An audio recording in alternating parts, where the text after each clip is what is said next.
Back here on the ML Sports Platter, brought to you by Stanley Law Offices and CH Insurance. We bring in the head men's basketball coach for the Syracuse Orange. They've won 8 of 10 and 10 of 13 since Maui. It's Adrian Autry. Adrian, awesome to have you, man. How are you? I'm good, man. Thanks for having me, Mike. All right, before we break down this game, man, you played in the Big East. You played, I believe you started 116 games of 121 games played. You now coach in the ACC. You've seen the biggest basketball intimidation. You've never seen anybody more intimidating than that kid next to you there. Huh? Come on. I mean, look at that shirt, man. Gee, man, I got to try to get back to that weight, man. I know, right? Look at that. Huh? That was 1991 in the summer when you came down after your freshman year at Syracuse to Central Square basketball camp and hung out with all of us, man. Unbelievable. Man. Whew. I know. You're aging me, man. I know, man. Well, I'm getting up there now too, Red. I'm getting up there too. Yeah. All right. So again, 8 of 10, you guys have won 10 of 13 heading into this game with Florida State. You come off that unbelievable win against Miami with Q hitting that 3. Are you feeling as the head coach? I know it's still early in your hopefully long tenure, but are you starting to feel like some things are coming together? Are you personally feeling good? I kind of take it game by game. I try not to get too far ahead of myself game by game, week by week, and I try to keep my team that way. So I try to just, evaluate the last game and then get prepared for the next game. Anything can change. These games are all tough. We played well the last 2 games, but I try to just focus on and preparing our guys and looking ahead for the next game. So going into this year, I thought you guys had a great chance to be a tournament team if a couple of guys in a group took the next real step, like the ascension, Bell and Taylor and JJ Starling coming in and coming back home, and that whole group. Have you seen ascension to where you would like? Have you seen that growth? Because I felt like in that kind of mix that Benny would be in that group too, right? So have you seen a couple of those guys kind of go up a little bit, which has kind of created you guys to be where you are? Yeah, I think everyone has grown. I really do. I think the team has really stepped up. JJ is playing his best basketball right now, and Judah is playing his best overall, leading us.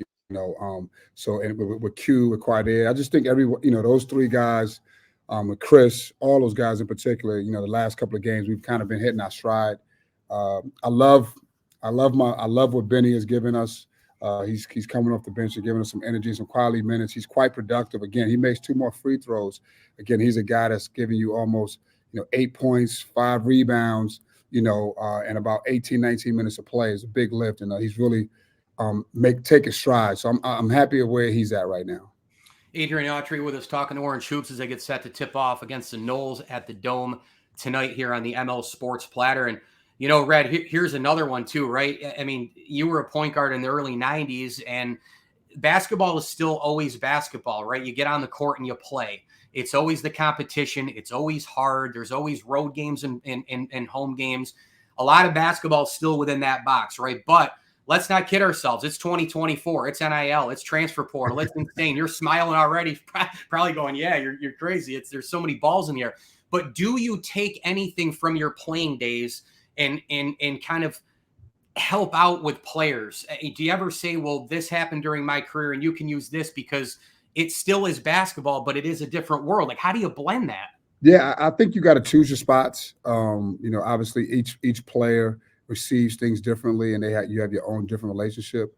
But I use my playing experience and my playing days, good days and bad days, whatever it is, to I pull on those experiences to lead the team. Whether you're going through a tough stretch. I know after we lost to North Carolina, that was a tough stretch for us. That was a tough day or 2 to recover. So I wanted to go back and watch it, and I thought about, hey man, I've lost by 30 before in a Syracuse uniform. So hey, what did I do? So you pull from those experiences, and what you realize is that you got to, it's part of the process. You try to put everything in perspective. So I pull from my experiences to kind of lead my team and message and messaging.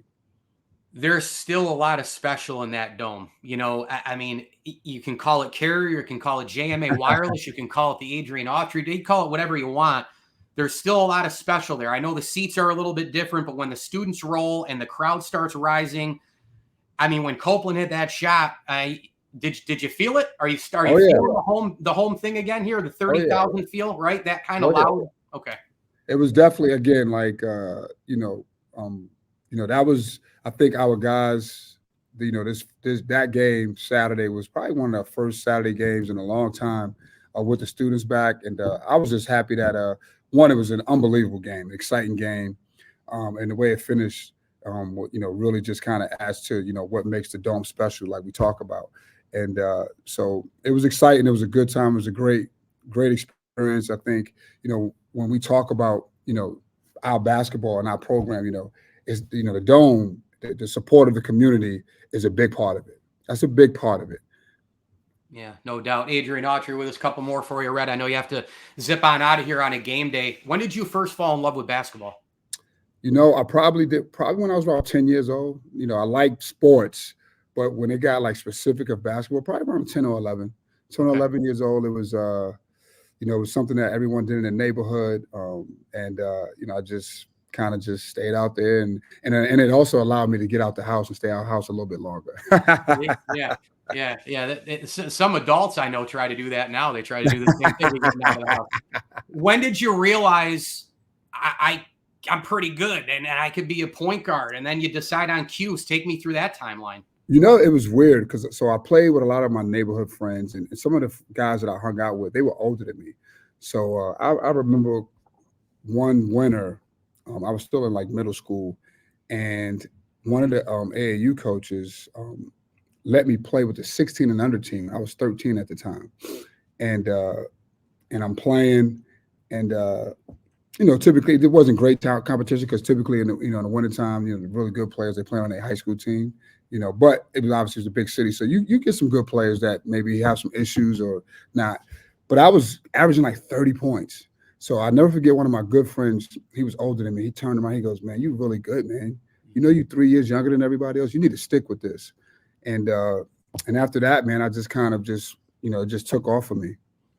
Quadir Copeland, I think there's in college basketball and every program in America needs a guy like Quadir Copeland. The energy, the love of the game. He found his phone, you said, at post game and started running around the Dome with it.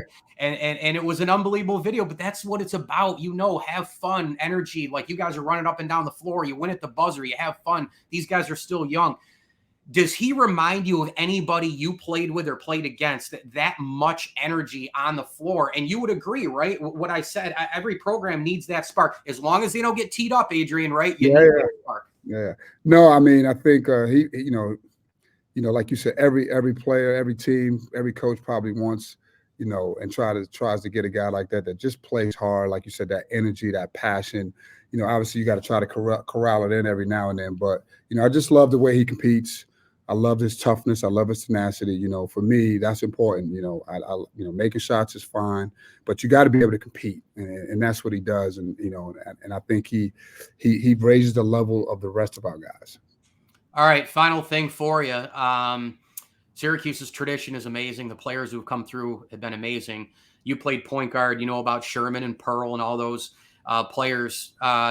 Give me your Syracuse starting five by position if you had to coach them. Who would you take yourself? You know what? I kind of knew that question was coming. That's always a hard question, and it's so many good guys. It's so many. So I always and I stay in touch with them all. So yeah, I always kind of just say, hey, you can argue every case. But I don't choose a five. So that's a tough question for me. It's good. I like the way you got into that, man. But that's a tough one for me. So I don't know.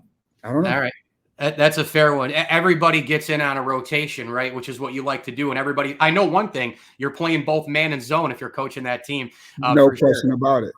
No question about it. Well, this is great. Hey, the Noles, good athletic team coming in tonight, man. We look forward to it. Again, the Orange, they won 8-10, 10-13. He is the head coach of the Syracuse men's basketball team, Adrian Autry. Thanks so much. I'll see you at the Dome a little bit later on. I really appreciate everything that you've done for me through the years, and I look forward to the rest of the season, Red.